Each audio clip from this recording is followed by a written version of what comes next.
பழனிமலை முருகனுக்கு பண்டாரம் தேடி வரும் ஆண்டி முகம் காண வரும்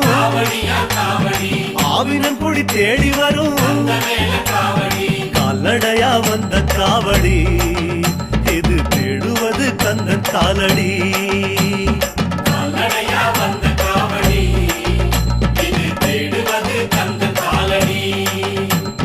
பழுத்த பழம் தேடுதப்பா பாலதண்ட பாணி கேட்ட நல்ல முத்து வேலனுக்கு